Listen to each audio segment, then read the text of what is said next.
memahami lebih dalam, dan kami yakin dalam 1 minggu ke depan kami bisa memahami semua kendala-kendala, permasalahan-permasalahan yang ada di dalam KAI ini. Terutama kami dalami juga masalah KCIC yang seperti yang disampaikan tadi. Memang ya, saksikan perbincangan lengkap Yudi Handoyo bersama ekonom Universitas Paramadina Wijayanto Samirin dalam program One on One malam ini pukul 20.30 waktu Indonesia Barat hanya di Sindo News TV. Ya, pemirsa, proyek pembangunan kereta cepat Jakarta-Bandung terus menuai polemik karena dianggap membebani keuangan perusahaan BUMN yang tergabung di proyek tersebut. PT Pilar Sinergi BUMN Indonesia sebagai entitas asosiasi KAI mencatatkan kerugian sebesar 4,195 triliun rupiah sepanjang 2024 dan kerugian pun masih berlanjut di tahun 2025.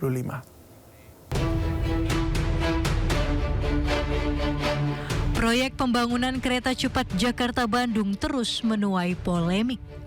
Pasalnya, mega proyek yang dibangun era pemerintah Joko Widodo ini dianggap membebani keuangan perusahaan BUMN yang tergabung di proyek tersebut hingga menanggung kerugian triliunan rupiah.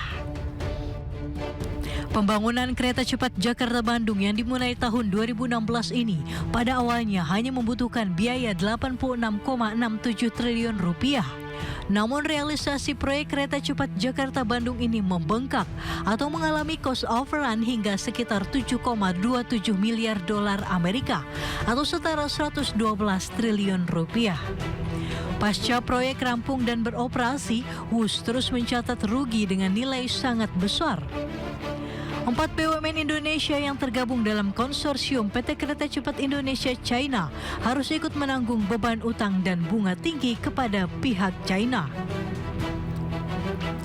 Dalam laporan keuangan PT Kereta Api Indonesia Persero per 30 Juni 2025, PT Pilar Sinergi BUMN Indonesia atau PSBI sebagai entitas asosiasi KAI mencatatkan kerugian bersih sebesar 4,195 triliun rupiah sepanjang 2024. Kerugian masih berlanjut di tahun 2025.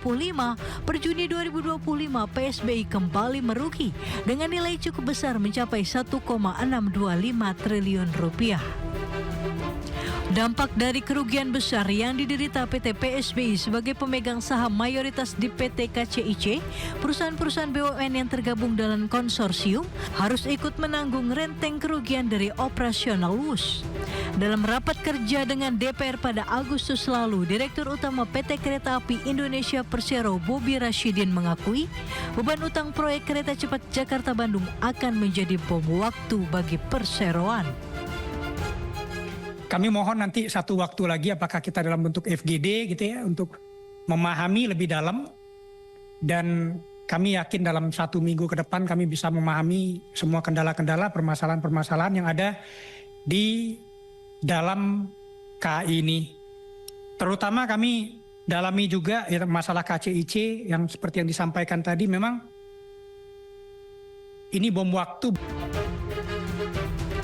PT KAI sebagai pemimpin konsorsium dengan kepemilikan 58,53 saham PT PSBI mencatat, sepanjang semester pertama 2025 KAI harus ikut menanggung rugi hampir sebesar 951,48 miliar rupiah.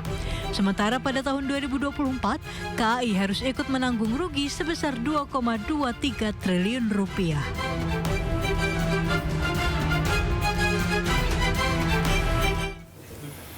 Sementara itu, pemerintah berencana mengaktifkan kembali jalur kereta Padalarang Cicalengka. Tidak hanya itu, jalur ini akan dialiri listrik layaknya Jabodetabek.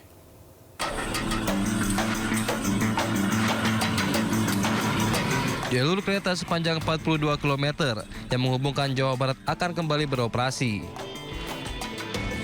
Rencananya, jalur Padalarang Cicalengka akan mulai aktif pada tahun 2026 atau paling lambat awal 2027. Nantinya, pembiayaan untuk reaktivasi jalur ini tidak akan menggunakan dana APBN, melainkan kerjasama antara pemerintah, BUMN, dan pihak swasta. Selain Padalarang Cicalengka, Kemenhub juga tengah menyiapkan rencana reaktivasi beberapa jalur lain di Jawa Barat, seperti Cianjur, Sukabumi, Bogor, hingga ke Jakarta. Jalur dari Padalarang Cipatat itu adalah upaya kami untuk melakukan elektrifikasi Cicalengka Padalarang dengan dukungan dari pihak BUMN. Nah, untuk wilayah-wilayah lain atau untuk jalur-jalur lain, hal yang sama juga kami harapkan. Jadi anggaran itu nanti tidak sepenuhnya sebagai anggaran pemerintah, tapi nanti adalah dari pihak swasta yang akan mengeluarkan investasinya. Diharapkan jalur ini dapat memangkas waktu tempuh perjalanan dari Bandung menuju Cicalengka yang selama ini mencapai 2 jam menjadi hanya sekitar 1 jam. Dari Bandung, Jawa Barat, Ervan David, iNews melaporkan. Lagi-lagi anggota DPR RI jadi sorotan. Dana reses anggota DPR RI naik hampir 2 kali lipat menjadi 709 juta rupiah per anggota dewan. Pimpinan DPR menyebut kenaikan dana reses karena jumlah dapil dan indeks kegiatan bertambah dibandingkan periode sebelumnya.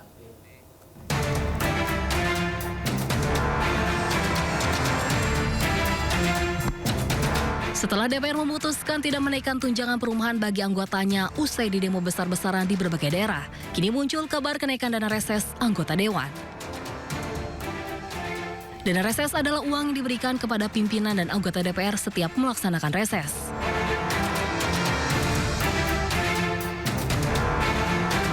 Pada periode ini, dana reses anggota DPR naik menjadi 709 juta rupiah per orang dalam setiap kali reses. Nilai ini naik dari periode sebelumnya sebesar 400 juta rupiah per orang dalam setiap kali reses di periode 2019-2024. Adapun masa reses adalah periode saat anggota DPR atau DPRD melakukan kegiatan di luar gedung parlemen untuk berkunjung ke daerah pemilihan dan menyerap aspirasi rakyat. Reses dilakukan 3 kali dalam setahun selama 6-8 minggu.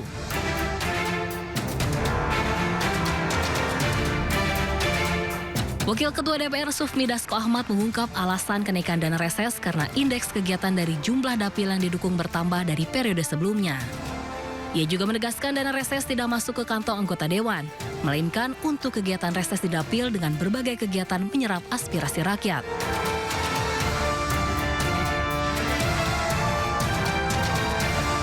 Sebagai bentuk pertanggungjawaban dan transparansi, DPR akan membuat aplikasi khusus agar masyarakat bisa mengetahui penggunaan dana reses. Tim Liputan iNews melaporkan. Aksi protes terhadap Israel di dunia olahraga semakin kencang disuarakan. Informasi yang akan hadir usai jeda berikut ini.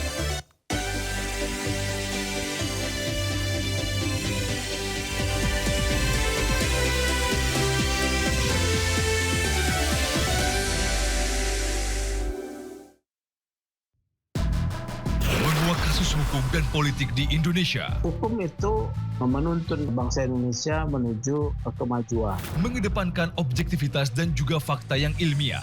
KN ini merupakan oknum TNI Angkatan Darat.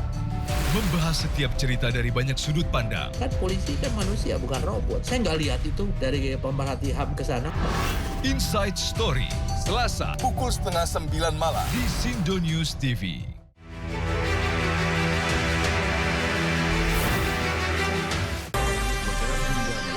Ragam peristiwa terjadi di banyak tempat. Menelantarkan bayi berusia 3 bulan. Ditemukan narkoba di dalam rumah. Menabrak tiang pipa milik perusahaan minyak dan gas asing. Mengabarkan secara update dan faktual.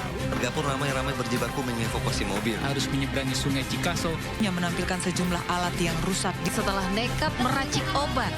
Sindo Files, setiap Senin sampai Jumat jam 6 sore di Sindo News TV. Program berita